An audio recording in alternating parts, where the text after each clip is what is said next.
आप देख रहे हैं नेटवर्क 33 राजकुमार के साथ। नेटवर्क 33 की आज की कहानी में आगे बढ़ने से पहले अगर आपने हमारा चैनल अभी तक सब्सक्राइब नहीं किया है तो कर लें और साथ ही बेल आइकन को भी जरूर दबाएं। दोस्तों, अगर आपके पास भी ऐसी ही कोई कहानियां हैं तो हमारे साथ जरूर शेयर करें। हमारे इंस्टाग्राम आईडी पर इंस्टाग्राम आईडी है network_33 जिसका लिंक नीचे डिस्क्रिप्शन बॉक्स में दिया गया है। तो चलिए पढ़ते हैं आज की कहानी की ओर। अक्सर गोदाम के मालिक पैसा बचाने के चक्कर में गाड़ियों को ओवरलोड कर देते हैं, जिसके चलते हम ट्रक ड्राइवरों की परेशानियां बढ़ जाती हैं। हम ड्राइवर मना भी नहीं कर सकते क्योंकि ना तो ट्रक हमारी होती है और ना ही आसानी से कोई काम मिलता है। ऐसे में गोदाम मालिकों की हर बात माननी पड़ती है। ऐसे ही एक बार जब मैं अपने साथी के साथ माल लेकर निकला तो ट्रक तो माल से ओवरलोड था ही, साथ ही जिस रास्ते पर हम जा रहे थे उसकी हालत भी बहुत बदतर थी, जिस वजह से 3 घंटे का सफर अब 6 घंटे में बदल गया। और जैसे ही 3 घंटे बीते कि मालिक का फोन आना शुरू हो गया। फोन उठाते ही मालिक बरसते हुए बोला, अरे भाई, अब तक क्यों नहीं पहुंचा? कस्टमर का फोन आ रहा है। मैंने जवाब देते हुए कहा, मालिक साहब, रास्ता बहुत ही खराब है, अभी तो सिर्फ आधे रास्ते ही पहुंचा हूं। मैंने इतना कहा ही था कि वो एकदम से भड़क गया और भड़कते हुए बोला, मैं कुछ नहीं जानता, जल्दी वहां पहुंचो। अब मैं भला करता भी तो क्या, ट्रक की स्पीड जितनी बढ़ा सकता था उतनी बढ़ा दी।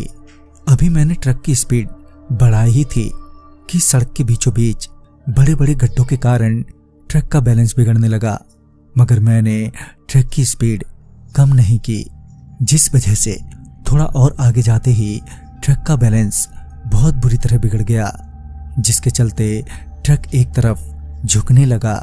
मैंने काफी संभालने की कोशिश भी की, मगर तब तक मामला कंट्रोल से बिल्कुल बाहर हो गया और देखते ही देखते ट्रक एक तरफ पलट गया। ट्रक के पलटते ही मैं अपने साथी के ऊपर जा गिरा और हम दोनों को बहुत जोर से चोट लग गई। मैं तो उसी वक्त बेहोश हो गया था। फिर जब मेरी आंख खुली तो मैंने देखा कि कोई हम दोनों को घसीटते हुए अपने साथ ले जा रहा है। मैं उस वक्त पूरा खून में नहाया हुआ था। पता नहीं मुझे कहां कहां चोट आई थी। हालांकि इतना खून बहने के बावजूद भी मैं होश में था, मगर ना तो कुछ महसूस हो रहा था और ना ही मैं कुछ बोल पा रहा था। मगर वहीं मेरे साथी को देखकर ऐसा लग रहा था कि वो मर चुका है, क्योंकि उसकी आंखें बिल्कुल बंद थीं और शरीर में किसी तरह की कोई भी हलचल नहीं थी। वो हमें यूं ही घसीटता हुआ अब सड़क से जंगल की तरफ ले जाने लगा और फिर घसीटते हुए एक बड़े से पेड़ के नीचे ले जाकर हम दोनों को पटक दिया। इसके बाद वो वापस लौट गया। मैं किसी तरह से वहां से उठकर भागने की कोशिश करने लगा, मगर अभी भी मेरे हाथ पैर सही से काम नहीं कर रहे थे। इसी बीच पेड़ से एक काली सी चोटी नीचे आई और देखते ही देखते उसने मेरे साथी को ऊपर खींच लिया। ये सब देखने के बाद मैं बहुत ज्यादा ही डर गया था और ना जाने कहां से मुझ में इतनी हिम्मत आ गई कि मैं अपनी पूरी जान से वहां से भागने लगा और हाईवे पर आते आते मैं फिर से बेहोश हो गया। फिर जब दोबारा मेरी आंख खुली तो मैं वहीं पर किसी एक गांव में था, जहां पर कुछ लोग मुझे घेरे हुए खड़े थे। साथ ही अब सुबह भी हो चुकी थी। फिर जब मैंने उन्हें अपनी आप बीती बताई तो उन्होंने बताया कि वो जगह जहां अब सड़क बन गई है, पहले वो एक डायन का घर हुआ करता था, जो लोगों को अपना गुलाम बना लेती थी। वो जो कहती थी वो ही लोग करते थे। उसके बाल और उसकी आंखों में अजीब सा जादू था, मगर गांव वालों ने मिलकर उसे उस पेड़ से लटका के जान से मार दिया, जिसमें गांव के दूसरे तांत्रिक भी शामिल थे।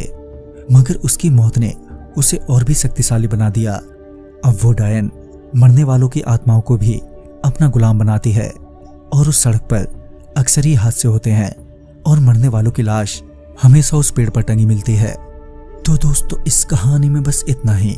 कहानी आपको पसंद आई हो तो लाइक शेयर करें और साथ ही हमें कमेंट बॉक्स में जरूर बताएं। तो मैं आपका दोस्त राजकुमार जल्द ही मिलूंगा ऐसे ही एक नई कहानी के साथ। तब तक के लिए बाय एंड टेक केयर।